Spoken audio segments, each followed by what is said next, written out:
Hello, good morning viewers. In this tutorial, we are going to find a solution to this exponential trigonometric equation. We are asked to find the value or values of x that can satisfy this equation, and the equation is 4 raised to the power of sine squared x plus 4 raised to the power of cos squared x equal to 5. We are given a condition. The values of x should be between 0 to 90 degrees. All right, and we are going to write our answer in degrees. So the first thing I want us to do is to either transform sine squared x in terms of cos squared x or vice versa. All right, remember this identity. Sine squared x plus cos squared x equal to 1. From here, we can make either sine squared x or cos squared x the subject. If I choose to make cos squared x the subject, this is equal to 1 minus sine squared x. So from our main equation, wherever we have a sine squared x, we can replace it with 1 minus sine squared x. So let me rewrite the equation.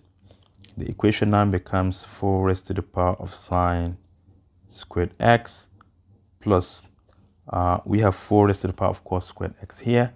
So instead of that, I can write it as 4 raised to the power of 1 minus sine squared x. And to the right hand side, we have 5. So from one of the laws of indices, I can split this. And this becomes 4 raised to the power of sine squared x plus 4 raised to the power of 1 multiplied by 4 raised to the power of negative sine squared x. And to the right, we have 5. I want us to solve this equation by substitution. So let us let something to be 4 raised to the power of sine squared x. Let us use y equal to 4 raised to the power of sine squared x. So wherever we have 4 raised to the power of sine squared x, we replace it with y. To the left hand side, we have y plus 4 raised to the power of 1 is 4. And then we have 4 multiplied by. But this has a negative sign. Therefore, it will be y raised to the power of negative 1. And to the right, we have 5. Remember that y to the negative 1 is the same thing as 1 divided by y. Times 4 is 4 divided by y. So we have y plus 4 divided by y equal to 5. We can even bring 5 inside and it will become negative 5. And to the right hand side, we have 0. To clear this fraction, we can multiply every single term by y. So let us do that. Multiply by y. So y times y is y squared plus 4 divided by y times y is just 4 minus 5 times y is 5y. This is equal to 0. This is a quadratic equation. Let us rearrange it as y squared minus 5y plus 4 equal to 0. This quadratic equation can be solved by factorization. So let us form our two factors. Let us think of two numbers which when we multiply them together, we get positive 4.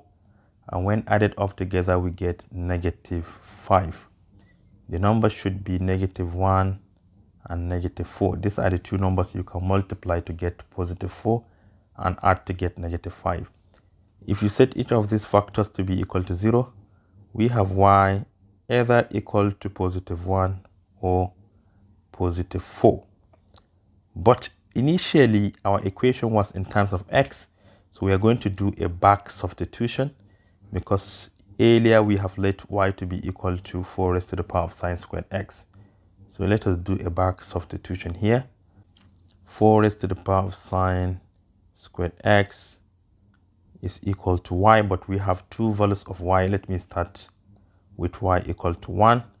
When y equal to 1, we have 4 raised to the power of sine squared x to be equal to 1. And you know, 1 can be written as 4 raised to the power of 0 because we want to have common bases. So 4 raised to the power of sine squared x is equal to 4 raised to the power of 0. Once you have common bases, you're always free to equate the powers. Therefore, sine squared x is equal to 0. take the square root of both sides. You have a sine x equal to plus or minus square root of 0, which is the same thing as 0. Let me derive the other one when y equal to 4. When y equal to 4, we have a 4 raised to the power of sine squared x equal to 4. You know, naturally 4 has a power of 1. So the bases are already the same. Therefore, we can equate the powers. Sine squared x is equal to 1. From here, if we take the square root of both sides, we have sine x equal to plus or minus square root of 1. Square root of 1 is 1, so we have plus or minus 1. But remember that our angle is between 0 to 90 degrees, which is in the first quadrant. Everything in the first quadrant is positive.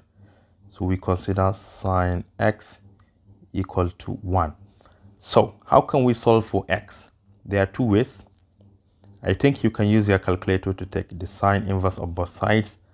But for me, I prefer to use a unit cycle. Remember, if you have a unit cycle like this, where the radius is equal to 1.